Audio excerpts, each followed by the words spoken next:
Olá, pessoal! Olá, boa tarde a todos. É um prazer estar aqui com vocês para mais um encontro legal. Nosso convidado de hoje, o Roberto Liviano. Bom, todos vocês já conhecem, porque ele está muito famoso, está em todas as rádios, todas as TVs. Assim, nesse momento tão delicado, a gente vai conversar sobre fiscalização, sobre cidadania e sobre combate à corrupção. Para quem não sabe, não conhece ou esqueceu, o Roberto Liviano é procurador da Justiça em São Paulo, ele é doutor em Direito pela USP e ele é fundador e presidente do Instituto Não Aceito Corrupção.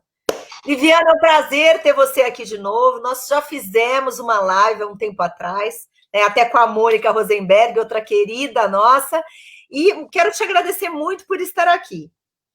É um prazer para mim, Adriana. Parabéns pelo seu trabalho na Câmara dos Deputados, um trabalho importante na proteção de valores importantes, pela supremacia do interesse público. Ser deputado, fazer política, é velar pela supremacia do interesse público. Portanto, eu aceitei o seu convite porque sou testemunha do seu trabalho sério dentro da Câmara. Nós precisamos desse espírito prevalecendo na Câmara dos Deputados. Obrigado pelo seu convite. E quando você diz que eu sou famoso por ser alguém que trabalha pelo interesse da sociedade. Eu sou famoso por ser alguém que briga, que luta, que trabalha para que a corrupção não prevaleça. E, nesse sentido, eu sempre vou ser alguém que briga muito, que luta muito, e todos os espaços que forem oferecidos nesse sentido, eu vou ocupar. Há quem diga que tem por hobby jogar xadrez, outros colecionam vinhos. O meu hobby é azucrinar corruptos. Sempre que há espaços nesse sentido, eu os ocupo. Ai, que ótimo, porque eu estou entrando nessa vibe, acho que é por isso que eu gosto tanto de te ouvir falar, as tuas entrevistas, eu sempre acompanho, e dá para perceber que realmente você vai com muito afinco, e isso eu gosto bastante.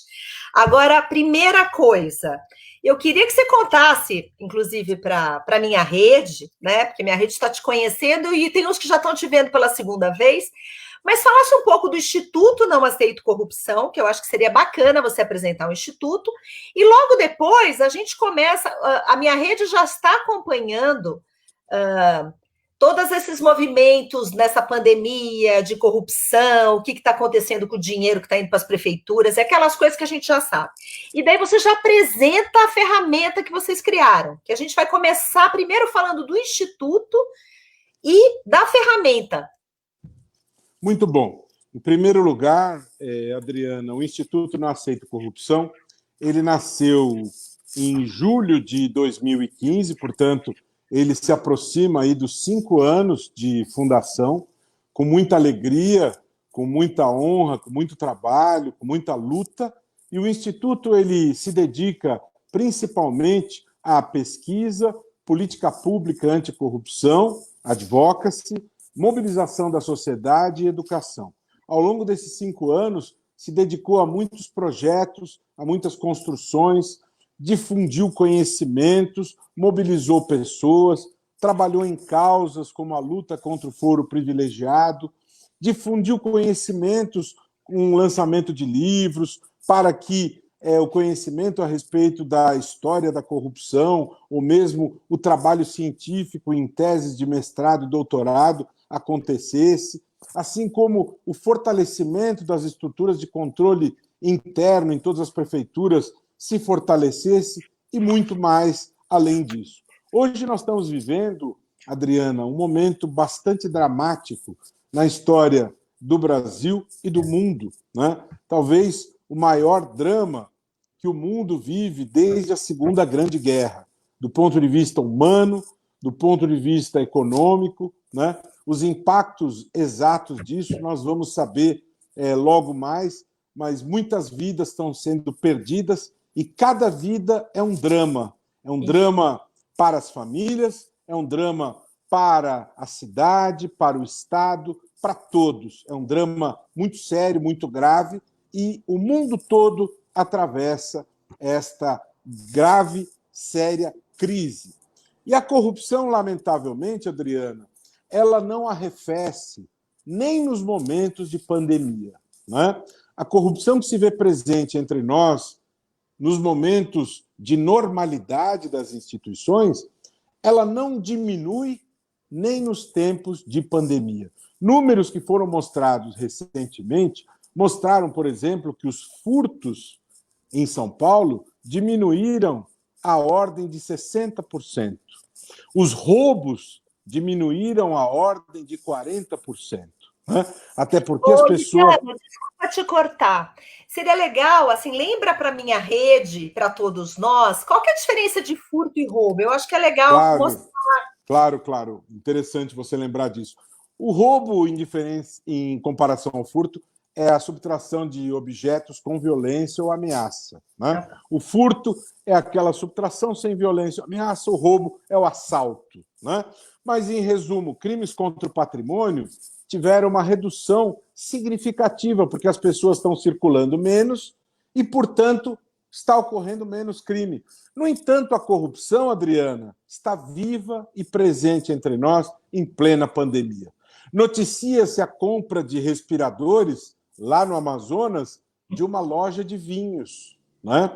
Noticia-se a compra de respiradores no Rio de Janeiro de uma casa de massagens. Né? Noticia-se a compra de respiradores falsificados no Mato Grosso. E assim por diante, em todo o país, você vê notícias estarrecedoras. Né? A Transparência Internacional Brasil divulgou há poucas semanas um ranking de transparência das compras, das contratações durante a pandemia, e o estado de Roraima e São Paulo são os dois menos transparentes. Isso. Por quê? Porque a Lei Geral da Quarentena ela impôs a obrigação de prestar contas durante a pandemia. Né? E essa é uma obrigação que o cidadão deve ter, que o Estado deve ter, o administrador, em relação ao cidadão. O político ele tem todo o direito de ter o seu perfil nas redes sociais super atualizado, divulgando as suas ações como político, pessoalmente. Mas, ao mesmo tempo, ele deve manter atualizado também os perfis da administração pública. A mesma energia que ele tem ao investir no seu perfil pessoal, ele deve ter a mesma energia prestando contas do dinheiro público. O cidadão ele tem direito a acessar os canais para verificar o quanto se gastou e como se gastou o dinheiro público. Né? Mas qual é a perplexidade ao ver que São Paulo e Roraima são os dois piores? O estado mais rico do país vive essa situação. Mas você vê, no país inteiro, essas questões todas nos assolam, portanto, a corrupção se vê presente em plena pandemia. Por conta dessas questões, Adriano, o Instituto Não Aceito Corrupção achou importante oferecer ao cidadão um canal de denúncias. Né? Há informações importantes explicando o que é a pandemia, houve a decretação do estado de calamidade, o que faz com que as contratações sejam mais rápidas. Né? Então, você tem a aceleração dessas contratações para que as vidas sejam poupadas, para que haja mais celeridade. Então, você tem maiores riscos de corrupção. Como você tem maiores riscos, você tem uma ocorrência mais séria de tudo isso. Então, o Instituto abriu essa possibilidade, as pessoas podem denunciar, inclusive de forma anônima. Isso é importante. Tem muita gente que tem medo, né, Liviane? E por razões absolutamente compreensíveis. Né? Elas têm medo porque, infelizmente, no Brasil existem muitos casos de perseguição, existe muito exercício arbitrário do poder. Portanto, você tem a possibilidade de fazer essa denúncia, inclusive de forma anônima, e é muito fácil.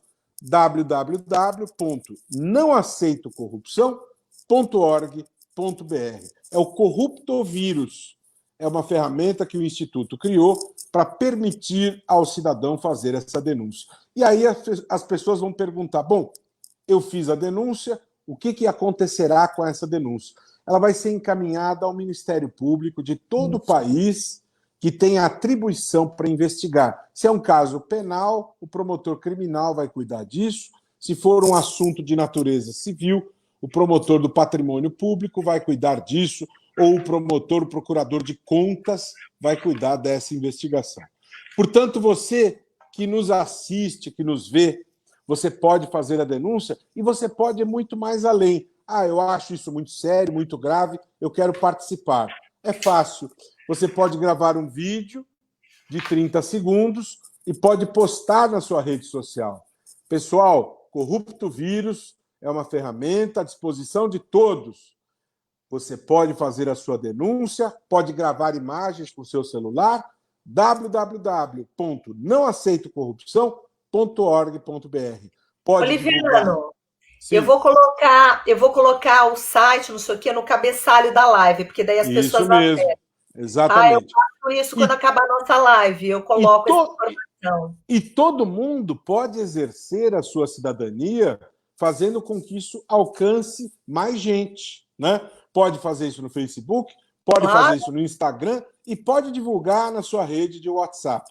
Inclusive, a frente parlamentar, que é presidida pela deputada Adriana Ventura, né? A Frente pela Ética, Combate à Corrupção, também é uma das entidades que apoia o Corrupto Vírus. Nós temos aí um grupo de 20 entidades, como o Pacto de Combate à Corrupção da ONU, a Transparência Brasil. Quais são as entidades? Eu acho importante. São muitas. Transparência Brasil, Transparência Partidária, Contas Abertas, a Associação Nacional dos Membros do Ministério Público, Associação Nacional de Procuradores da República, Associação de Juízes Federais do Brasil, Associação Paulista de Magistrados, Associação Paulista do Ministério Público, Associação de Auditores, ou seja, são 20 entidades de todo o país que apoiam essa iniciativa e que estão compartilhando isso para que todo mundo possa divulgar. Portanto, você viu uma situação esquisita, pega o seu celular, tira a foto, conta a história, não precisa se identificar. www.nãoaceitocorrupção.org.br. Corrupto Vírus é uma ferramenta a serviço do cidadão para combater a corrupção. Deixa eu te fazer uma pergunta, que as pessoas também elas costumam perguntar. Tem muitas pessoas também que procuram a Frente contra a Corrupção e falam, porque eu achei uma coisa muito estranha, porque eu tenho um contrato, eu presto serviço para a prefeitura tal, através de uma agência tal, bom, essas coisas. E muitas vezes as pessoas têm indícios, mas não têm provas cabais. E a pergunta que eu queria fazer para você, porque assim, uma coisa é você ir lá tirar uma foto, você tem uma prova firme, você vai lá, você denuncia. Quando as pessoas sabem, acham que tem certeza, mas não tem prova, como que elas poderiam encaminhar isso, Liviano? Que é uma pergunta que sempre fazem. Através do Corrupto Vírus, eles conseguem fazer isso? Adriana, quem tem que investigar isso é o Ministério Público. A pessoa vai denunciar o fato, vai dizer o que aconteceu, vai apontar aquilo que ela tem, e quem vai apurar, quem vai colher as provas, quem vai verificar quem são os responsáveis é o Ministério Público. As pessoas não têm obrigação de sair por aí investigando.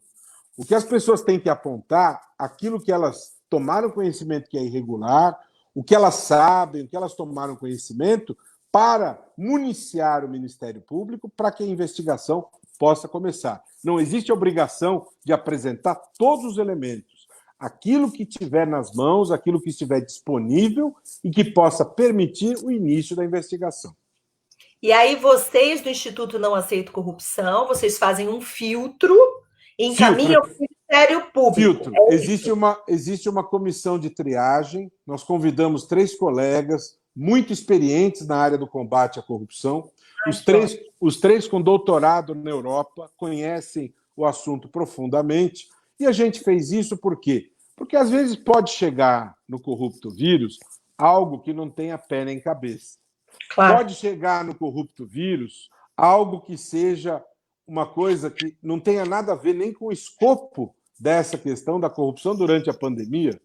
Ou nós estamos nos aproximando aí das eleições e podem vir algumas ciladas políticas. Então é necessário verificar que tipo de coisa vem para que a gente não sirva como objeto de manipulação. Então, nessa parceria que nós fizemos com o Ministério Público, nós nos comprometemos a fazer esta análise, essa triagem. Agora, o mérito disso cabe ao Ministério Público. Nós vamos olhar, verificar. Se nos parecer algo estranho, nós vamos procurar identificar isso para não mandar bolas quadradas. Aquilo que nos parecer que está correto, nós vamos encaminhar. Agora, por exemplo, porque às vezes o cidadão ele percebe que tem desvio de verba, ele percebe que tem coisa superfaturada, então tudo isso ele pode informar. Agora, mesmo casos assim de prefeitura que se recusa a deixar transparente os gastos, a cumprir isso também entraria ou não, Liviano? Tudo que diga respeito a violações em relação ao patrimônio público, em questões relativas à pandemia, é dentro do escopo do corrupto vírus. Ótimo, ótimo. Essa é a ideia. Agora me conta uma coisa, e para isso, só para esclarecer para quem está ouvindo, a pessoa entra lá, ela não precisa se identificar, ela coloca as coisas, manda a foto, manda o vídeo, manda o que tem, ou só a história, tá tudo certo. Vocês assumem isso para vocês e vocês passam para o Ministério Público, o Instituto passa, a pessoa não é nada, não é falada, não é nada.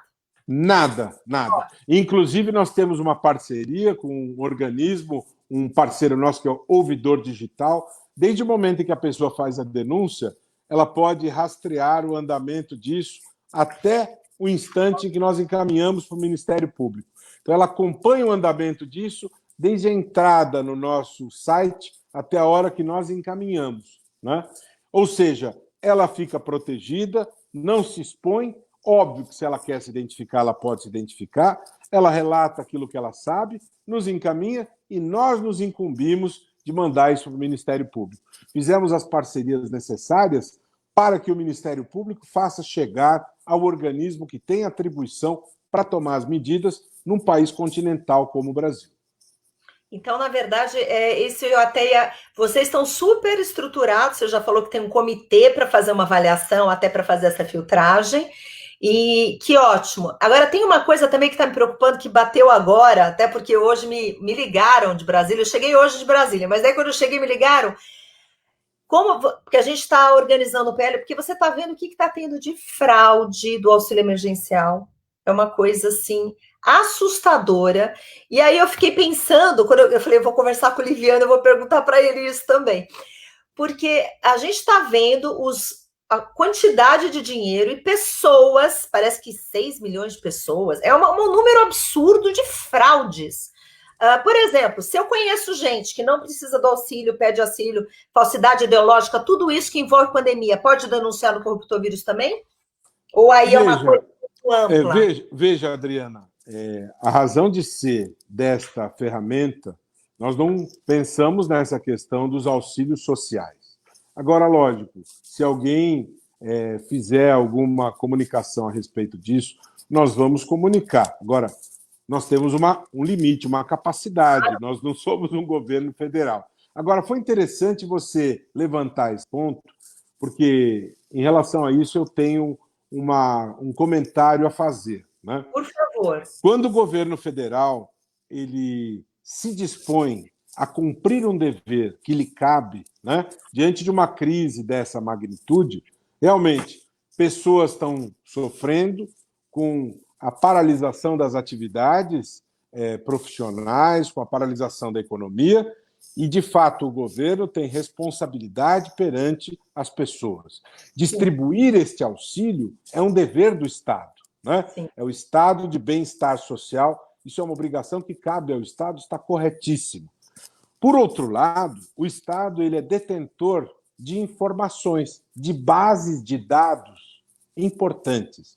Então, a meu ver, cabe ao Estado cruzar as informações necessárias antes, quando se faz o cadastro, para evitar que as fraudes aconteçam. Os dados estão em poder do Estado. E eu penso que um cruzamento inteligente de informações inibe as fraudes, né? E nós estamos no tempo do data science, em que a ciência dos dados ela é utilizada para a tomada de decisões em todos os campos das atividades humanas. No governo federal, é necessário utilizar o data science também para que não se concedam benefícios indevidamente, né? Este benefício ele foi estabelecido para que o cobertor social cubra aqueles vulneráveis, aqueles pobres que precisam do socorro. Pessoas da classe média alta, da classe alta, não precisam e não devem solicitar esse tipo de demanda. E o próprio governo tem que tomar as medidas para bloquear esse tipo de solicitação. O próprio governo tem que bloquear. E se houver esta solicitação indevida, lógico que as consequências têm que ser produzidas. Mas é muito mais racional, Adriano, que isso seja corrigido na origem. Como? Com informações cruzadas. O governo tem nas mãos todas as bases de dados, inclusive, por exemplo, Adriana, da Receita Federal. Estas informações estão nas mãos do governo federal. Cabe a ele fazer uso inteligente delas para evitar que haja concessões indevidas de benefícios. Para não se corrigir isto lá na frente. Isso demanda esforços, acionar todo o sistema de controle, punições. É muito melhor prevenir do que remediar. Mas, por exemplo, se a gente está falando... a gente sabe que tem muita venda ilícita de banco de dados, a gente sabe que isso acontece também. O que eu fico pensando é que muitas vezes talvez o teu CPF tenha pedido auxílio emergencial, o meu, olha só, estou viajando aqui. Eu concordo inteiramente com você que o governo tem que fechar e amarrar isso, cruzar dados, usar tecnologia, blockchain e outras coisas mais. Mas a minha pergunta é... que isso não é... Isso propriamente, Adriana, este ato de alguém solicitar indevidamente um benefício, esse não é um ato de corrupção. Esse não é um ato de corrupção. Corrupção é um ato de abuso de poder. Corrupção é a contratação através de uma licitação dirigida. Corrupção é comprar respiradores falsificados, desviar dinheiro, contratar parentes, levar vantagem. Né? Isso. Uma pessoa fazer um pedido de um benefício de maneira indevida, apresentando-se falsamente como outra pessoa... É outro tipo de crime. Não é corrupção. É outro tipo de crime. Então, é que eu me empolguei aqui. Tá tudo falando da pandemia. Vamos. Sim. Agora, conta uma coisa, Liviana. Eu fiz umas lives também muito bacanas com, inclusive, colegas seus, com o Gil Castelo Branco, com o Júlio Marcelo. E eu achei muito rico que cada um traz uma visão e dá uma dica. E eu tenho montado assim cartazes, um manualzinho, para as pessoas saberem o que faz o município, o que eu posso fazer como cidadão. Eu queria que você falasse um pouco o que o cidadão, na tua visão, coisas que ele pode fazer para ajudar, porque é papel de todos nós essa fiscalização, de cada cidadão. Tem toda a razão. Eu sempre tenho dito isso. As pessoas, às vezes, não percebem a força que tem. Né? Não se pode jogar toda a responsabilidade para cima do sistema de justiça, para cima do Ministério Público. A cidadania, as pessoas, têm uma grande responsabilidade.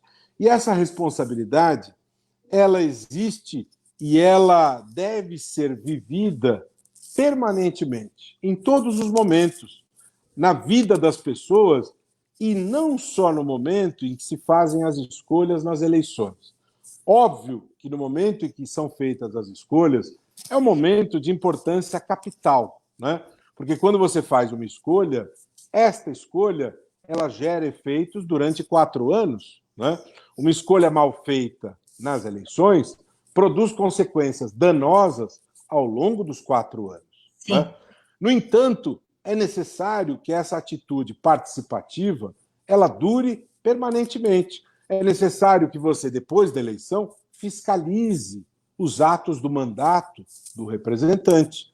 É necessário que nós tenhamos uma atitude vigilante, séria, responsável, acompanhando as agendas do país, né? Que se tenha uma vivacidade cidadã em relação aos temas todos que nós estamos vivendo, que as pessoas estejam atentas. Por exemplo, nós vivemos, a meu ver, uma crise muito séria, Adriana, em relação aos valores democráticos, né? Muitas pessoas falam, a democracia isso, a democracia aquilo.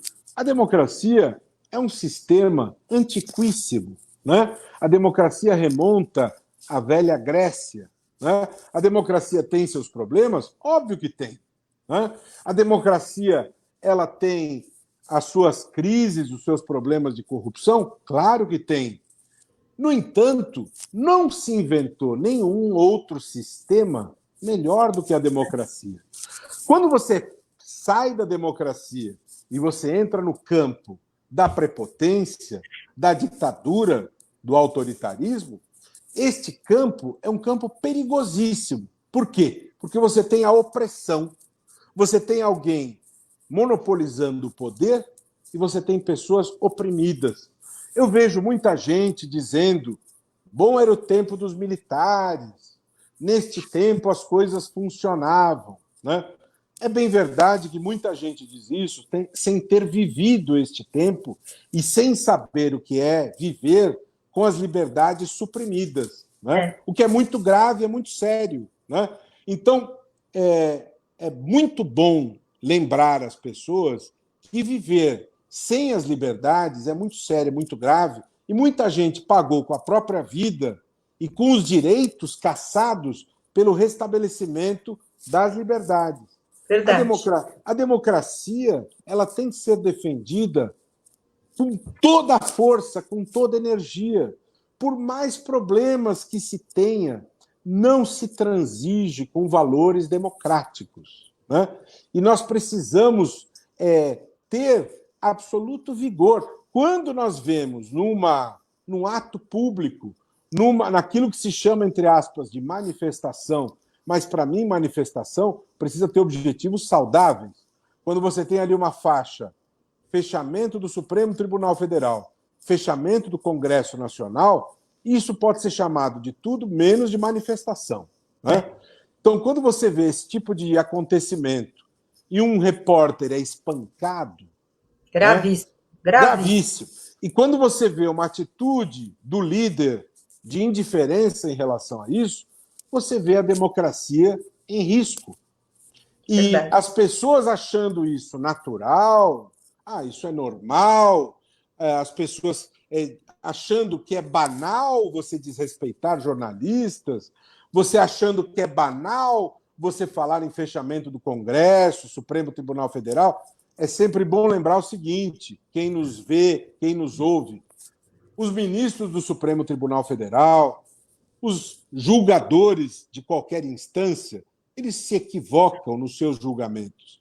E quando eles se equivocam, eles devem ser criticados pelos seus erros. É natural numa democracia haver a crítica, mas jamais falar em fechamento da Suprema Corte. Todos os países democráticos têm Suprema Corte, e a Suprema Corte é importante para colocar limite ao exercício do poder. Você tem, numa democracia, a ideia de separação dos poderes. Quando você fala em fechar a Suprema Corte, significa eliminar a separação dos poderes, eliminar o equilíbrio, o controle do poder. E sem controle do poder, você tem o quê? Você tem a tirania. E na tirania é o vale tudo, né? E no vale tudo, as minorias são oprimidas. Quando você fala em fechamento do Congresso Nacional, você pode criticar uma lei ruim que o Congresso Nacional aprovou.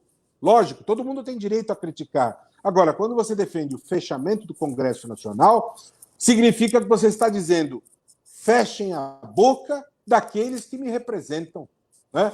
Você está dizendo: elimine-se o equilíbrio, a separação dos poderes, né? Elimine-se aquele poder em que o povo está representado, em que há um debate democrático. Isso é inadmissível. Mas, Liviano, eu acho que, seguindo até a tua linha, o que eu acho muito grave também é que parece que não tem ninguém equilibrado. A gente está falando de um todo, onde todo mundo fica afetadíssimo, um atacando, uma guerra e uma pandemia acontecendo, e o cidadão no meio, assim, fala que vem num circo. Isso realmente, assim, me incomoda muito. Hã? você tocou num ponto capital, Adriana. Numa democracia, você, ao longo de uma campanha, você tem ideias em confronto, você tem debates, você tem propostas, você procura convencer o eleitor a votar de acordo com aquilo que você pensa. Você tem o entrechoque, você tem os embates, você tem ideias acaloradas, né? E aí, depois dos 2 turnos, sai um vencedor. Depois que passou tudo isso, o vencedor ele tem que ter a grandeza, ele tem que ter a nobreza de chamar o vencido, chamar a todos e liderar o processo de paz. Eu concordo com você. Ele tem que ter a sapiência de fazer isso. Eu vou dar um exemplo a você que eu acho que serve para o mundo. Em Israel, eu sou judeu. Os judeus estão dialogando com os palestinos para vencer o inimigo comum, que é o novo coronavírus. O inimigo dos judeus não são os palestinos. O inimigo dos judeus, neste drama, é o novo coronavírus. Tiveram a necessária serenidade e inteligência de separar as animosidades e estabelecer diálogo para que o verdadeiro inimigo fosse enfrentado, que é a pandemia, que é o novo coronavírus.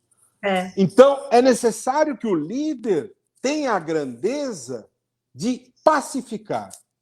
Agora, quando o líder estimula a violência, ele estimula o conflito, ele estimula o enfrentamento, ele dissemina o ódio, nós temos uma situação de absoluta guerra, de absoluto desentendimento, de absoluta tristeza, de absoluta fragilidade das instituições, de caminho absolutamente distinto da prosperidade. Nós não vamos em direção à prosperidade com estas opções. Eu acho, Liviano, que as tuas colocações elas fazem bastante sentido. Quero fazer uma outra ponderação. Eu falei dessa questão do equilíbrio, né? Eu já falei que os poderes precisam conversar em nome de um país, em nome de de 220 milhões de pessoas, não ficar com guerras inúteis políticas. E tem também um ponto que é bom tocar, que muitas vezes o conteúdo é muito contaminado pela forma. Porque, às vezes, a mensagem que se passa... a gente está falando aqui de uma maneira objetiva de fatos, né? A gente não está... o que a gente está fazendo é que, às vezes, um conteúdo que talvez até fizesse sentido com a forma que é feito, esse conteúdo é contaminado e contamina todo o resto. Então, o que eu acho que falta também é uma sensibilidade para ver qual a forma adequada de comunicar, como é o jeito, a comunicação tem andado muito comprometida. E eu e outros parlamentares, a gente se preocupa muito com isso, porque isso bate em todo mundo, coisas que deveriam, e com isso a gente nem vê as coisas boas que são feitas. Claro. E tem coisa boa sendo feita. Qual é a narrativa? Qual é a narrativa que se transmite, né? Pois é, então isso eu acho também que é uma coisa que eu percebo que tem gente que está trabalhando, porque a comunicação é terrível e tem pessoas que não têm essa habilidade, que comunicam muito mal, a forma é péssima, e daí joga tudo fora, o que é bom, o que é... né? E por aí vai. Mas agora vamos falar de um assunto, mudando total que é muito importante. Queria falar da lei da ficha limpa, que está fazendo 10 anos. Né? Isso eu queria saber a tua impressão, você como uma pessoa que acompanhou, o balanço, como você vê, como seria um país sem ficha limpa, como que a gente pode melhorar. Eu queria que você fizesse um balanço para a gente nesse final de live aqui. Muito bom. É importante falar disso. No último dia 4, a lei da ficha limpa completou, hoje é dia 5, né? Ontem a lei completou 10 anos de vida, né? E, óbvio, existem debates jurídicos permanentes, o direito é uma ciência de natureza interpretativa, você faz as suas construções, existem elogios, existem críticas, e você sempre pode melhorar a lei, né? Mas eu não tenho a menor dúvida, Adriana, que o saldo é absolutamente positivo, né? Se nós fizermos um exercício, uma abstração, e imaginarmos o Brasil sem a lei da ficha limpa, os resultados seriam absolutamente devastadores, né? Você imagina o Brasil permitindo candidaturas como a de Eduardo Cunha, ou Sérgio Cabral, ou de outros indivíduos condenados que, antes da lei da ficha limpa, eram permitidas, né? Agora, lógico, não vamos ter a ilusão e nem construir essa imagem de que a lei da ficha limpa resolve todos os problemas do Brasil e até da humanidade. Óbvio que não. Ela é um filtro importante porque ela barra candidaturas de quem tenha condenações confirmadas em segundo grau, mas ela não resolve todos os problemas. É necessário que nós tenhamos mais educação, é necessário que nós tenhamos mais cidadania, vigilância permanente, é necessário que muitas coisas aconteçam, né? E é necessário que nós trabalhemos contra as fake news, né?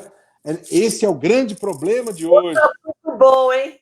A cultura das fake news, né? Os disparos em massa das fake news num país em que temos um déficit gigantesco de educação, né? Como é possível termos cidadania? Como é possível combatermos a corrupção? Com a educação que nós temos no país. As pessoas que têm recursos têm acesso à educação privada de boa qualidade. E as pessoas pobres, né, que têm que se contentar com a educação pública nas escolas municipais e estaduais. As oportunidades não são as mesmas. E como fica a cidadania, como fica a justiça, como fica a isonomia diante desta realidade? É um desafio, é uma questão complicada, como que eu garanto direitos neste contexto, né? Portanto, fechando esse comentário, meu balanço é positivo, sempre podemos pensar em melhoras, mas eu espero vida longa para a lei da ficha limpa, né?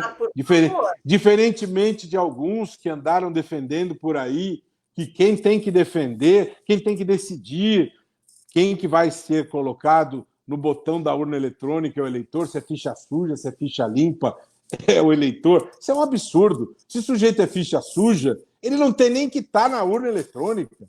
Tem que ser barrado e pronto. Também. E você nem tocou num assunto também que tem tudo a ver com isso, que tem sido minha batalha. Eu falo que esse ano o que eu vou trabalhar? Transparência e voto consciente. Isso porque mesmo. Compra de voto, esse dinheirão. Tem toda a razão, toda a razão. E assim, eu fico possuída, porque eu falo, como é que tem umas pessoas naquele congresso, olha, falam, como é que isso daqui está aqui? Porque comprou voto, vai lá, R$50, R$50. Olha, eu preciso falar sobre isso, porque por mais que se imagine que no Brasil isto não existe, 40% das pessoas já foram abordadas para vender o voto. E no Brasil se vende voto por uma feijoada, por uma dentadura, pedaço de por um frango, por qualquer tipo de oferta se vende o voto. E as pessoas não têm noção das consequências devastadoras da venda do voto, né? Então, é necessário que se tenha clareza a respeito do seguinte: alguns dirão, mas quem tem uma mínima condição social até tem como resistir, mas e o pobre miserável, né? O pobre miserável, ele precisa entender que no momento em que ele vende o voto, ele vende o seu futuro, né? A arma que ele tem nas mãos é o voto. A proteção dele, o que assegura a ele uma condição de vida digna, de poder postular a decência, a honradez, é o voto. E este jamais pode ser vendido. Ele não pode, em condição nenhuma, vender o voto. Então, você que está nos assistindo e tem consciência disso, você tem obrigação de explicar, de esclarecer, de abrir os olhos a todo mundo que está à sua volta. Se existe uma coisa que deve ser sagrada, é que o voto jamais pode ser vendido, né?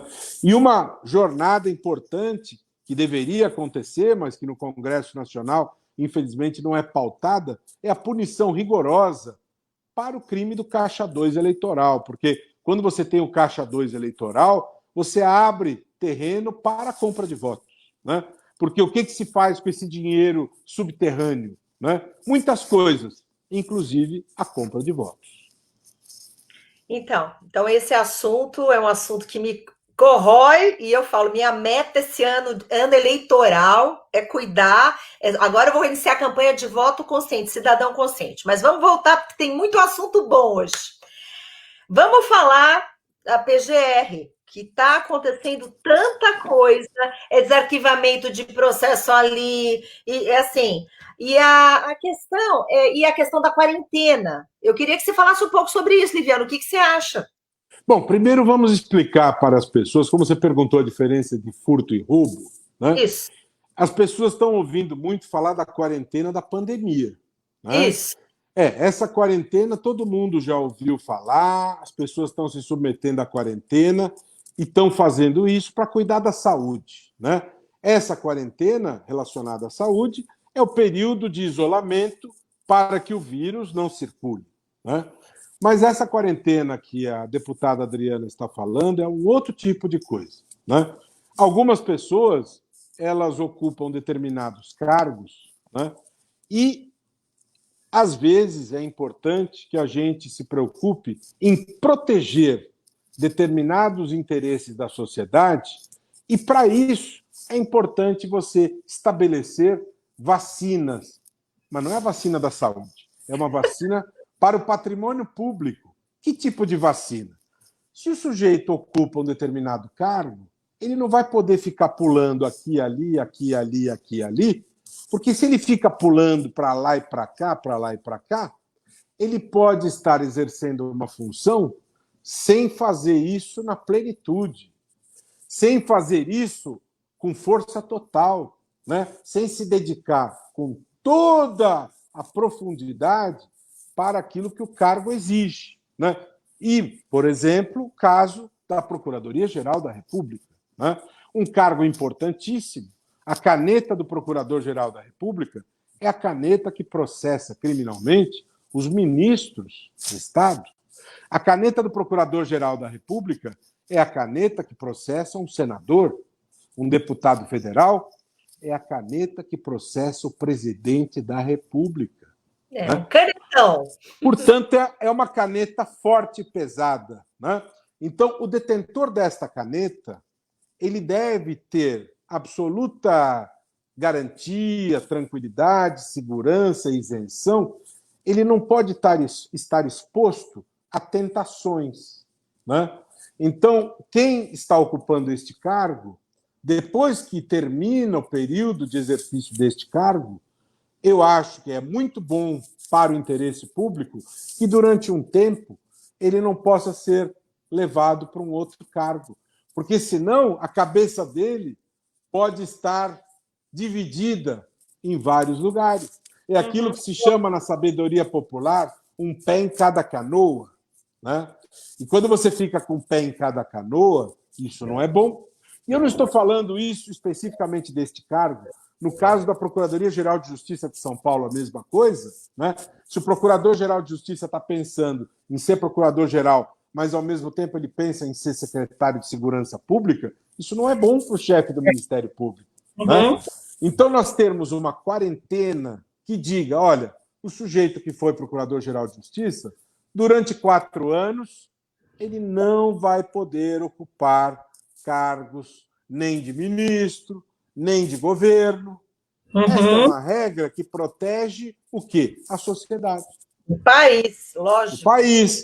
Portanto, eu penso que essa seria uma boa modificação constitucional para proteger o interesse público. Ela não diz respeito a A, ou B, ou C. É uma regra importante para proteger a sociedade. Agora, você falava sobre desarquivamento, né? Falou-se muito sobre o desarquivamento de um caso que estava arquivado, a delação, caso Duran Taclas, né? É Isso. uma delação de um sujeito envolvido em lavagem de dinheiro, que havia feito referências em relação ao ex-ministro Sérgio Moro, a sua esposa, e o caso foi arquivado porque se entendeu que o seu relato era absolutamente inverídico e inconsistente, né?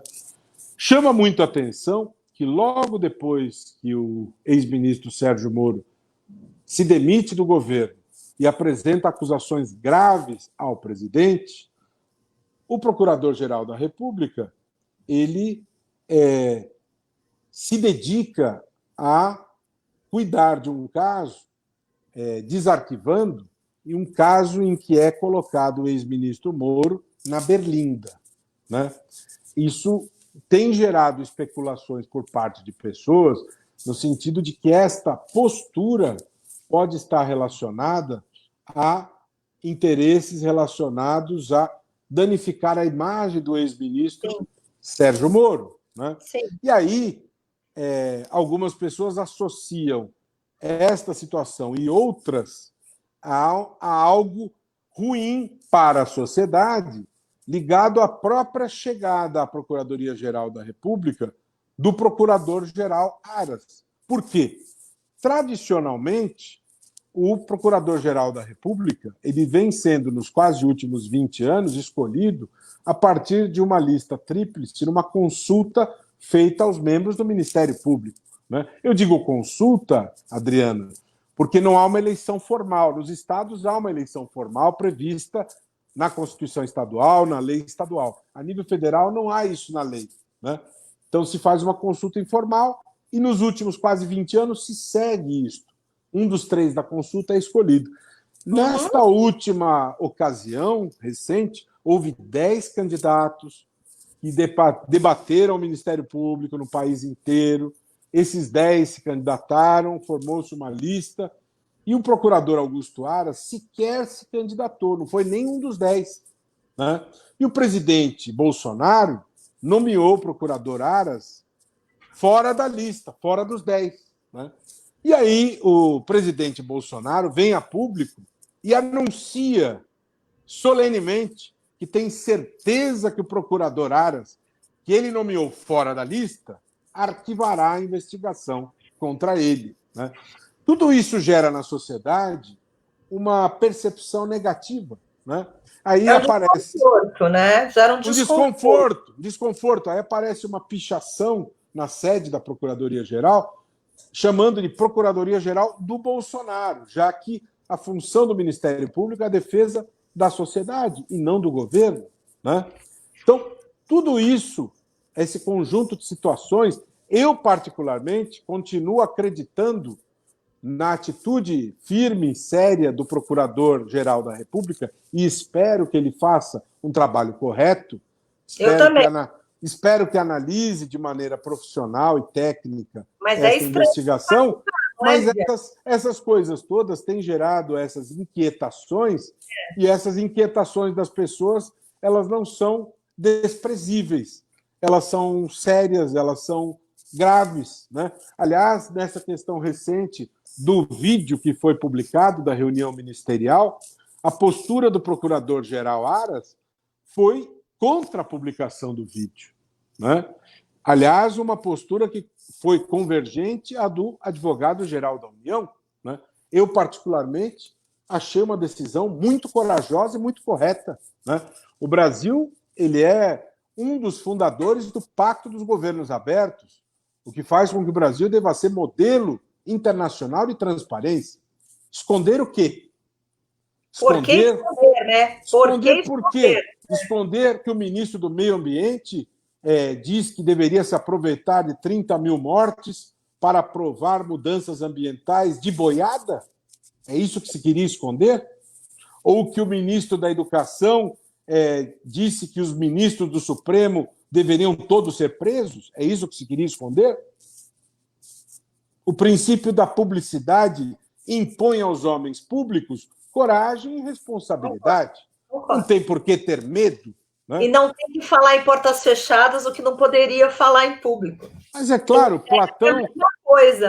Platão já disse há 2000 anos que é perdoável que uma criança tenha medo da luz, que a grande tragédia da vida acontece quando os homens têm medo da luz.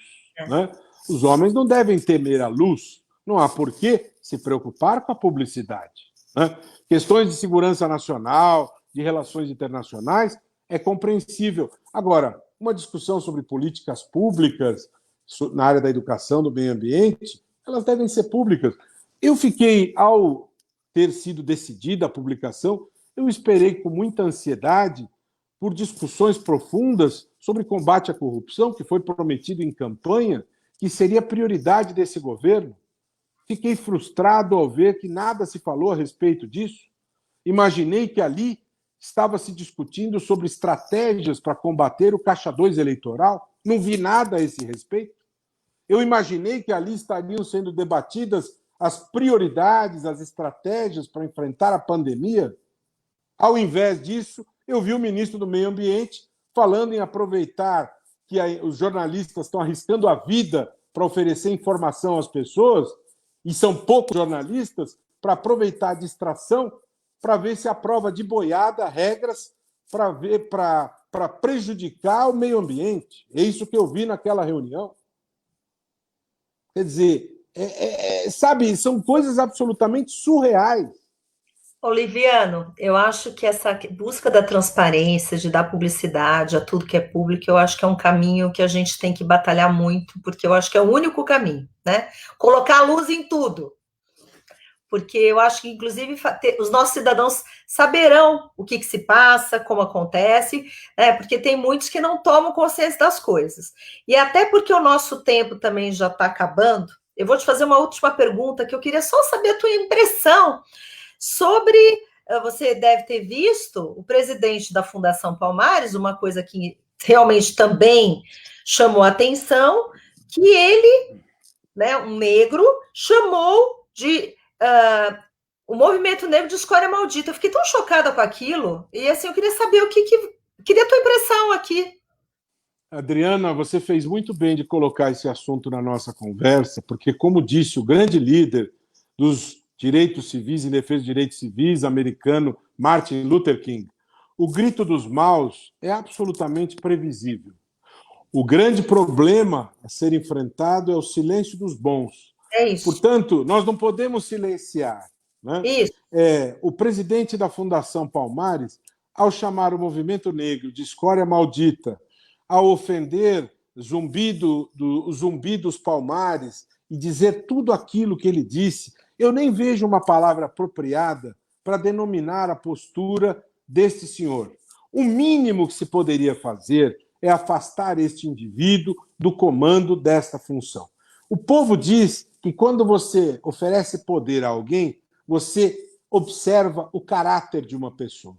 E este indivíduo, do alto do poder, do comando desta fundação, mostra o seu caráter, mostra como se comporta diante do poder. Uma atitude absolutamente indigna, desrespeitosa à dignidade humana, absolutamente incompatível com os preceitos elementares que deve ter um homem público.